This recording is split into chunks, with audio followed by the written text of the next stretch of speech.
Okay, everybody. In this podcast, I'm going to talk about the Civil War and what historians call the West, even though we don't consider it the West today.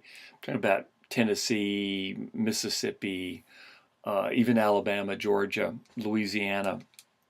Um, and this is the westernmost theater of most of the fighting during the Civil War. There was very, very little fighting, none in California, some minor fighting in New Mexico.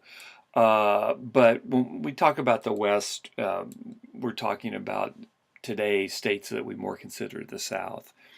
Okay, so in the last couple of weeks, and in the documentary that I asked you to watch on Antietam, um, that takes place in the East, and really it takes place mostly in Virginia, although Maryland happened in, I'm sorry, Antietam happened in Maryland, just north of Virginia.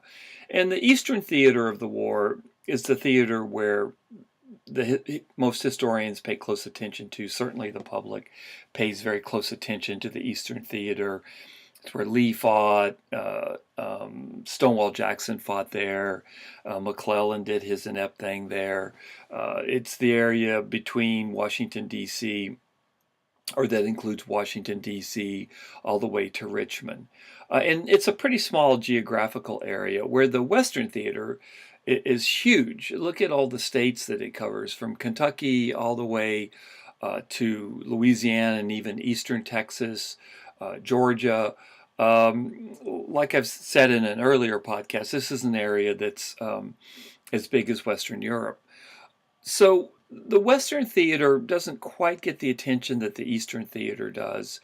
It's harder to keep all the battles in mind, but the Western theater of the Civil War is really where the Union lands its strongest body punches against the Confederacy, especially early in the Civil War.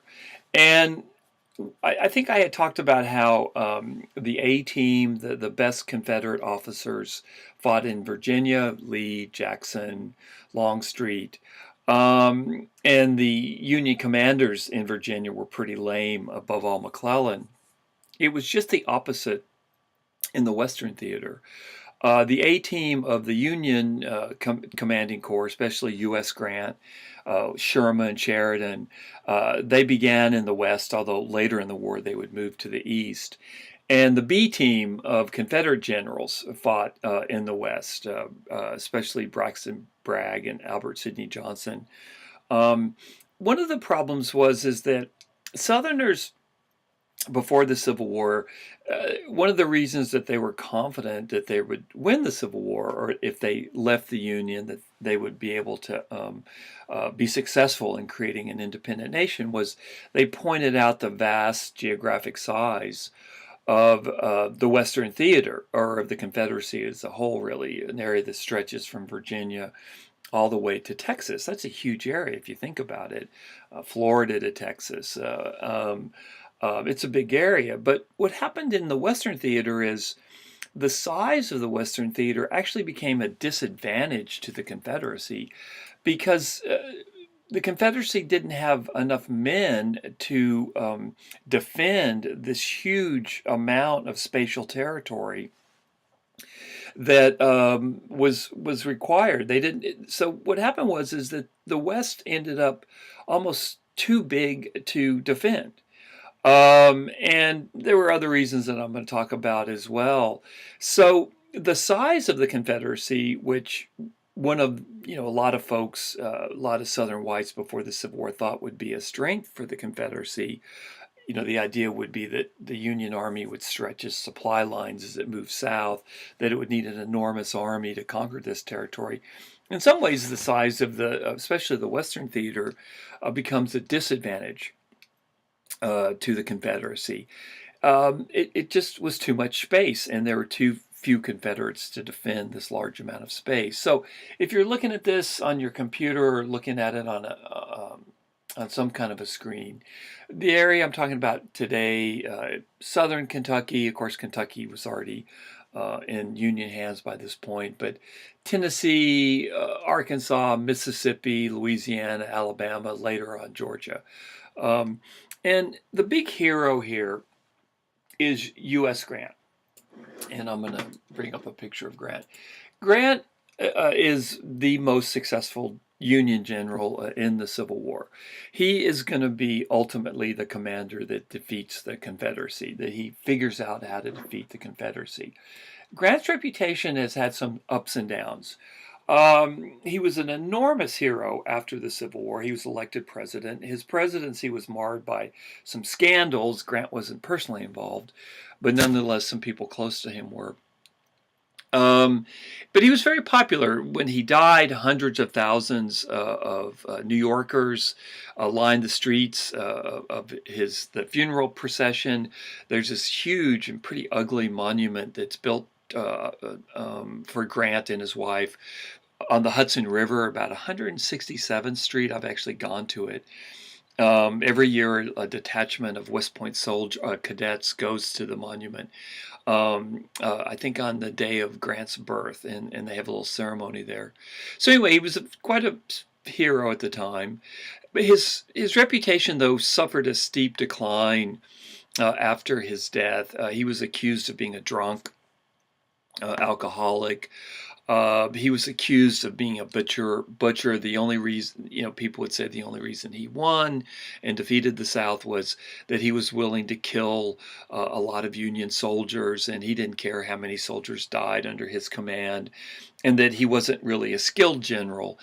He just had more troops under him, and he would kill as many Union soldiers as it took to defeat the South. So there wasn't really a lot of respect for the tactics of Grant. He was seen as having personal failings. I would say in the last 20 years, Grant's reputation, at least among historians, it has really skyrocketed again. Historians have rediscovered Grant's both strategic and tactical genius. Grant, unlike Lee, Lee only thought about Virginia. Grant actually, not only did he think nationally, he saw the whole picture nationally, where Lee's really focused on Virginia. Grant also thought internationally as well. He really had an exceptional mind. And it turned out that even though he was kind of from humble origins, he turned out to be a military genius of all things. Who would have thought that? So and also the thing to remember about Grant is he does win the Civil War, but he wins it by showing a lot more strategic and tactical finesse than he was given credit for nearly a century. His drinking was a problem. It wasn't like he was an alcoholic, but he was one of these guys that when he started drinking, and he often drank when he was away from his wife, he didn't have a trigger or governor to stop him.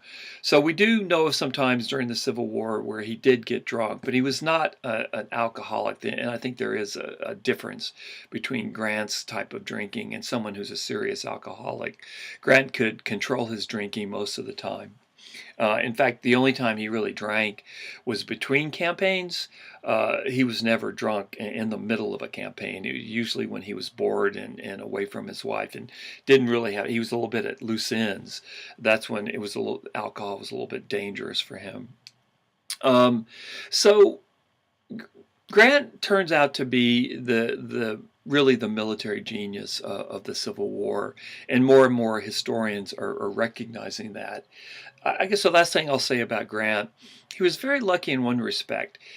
He started his Civil War career in the West, and there wasn't a lot of attention. I mean, people were paying somewhat of an attention to the West, but nothing like the East.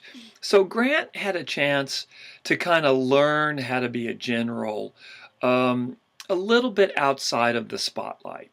So when he screws up, it doesn't become fatal. So the fact that he gains experience in the Western theater probably worked to Grant's advantage. It allowed him to grow as a commander. So when he finally arrives in Virginia, and he's called to Virginia in the spring of 1864, about 3 years after the Civil War, began.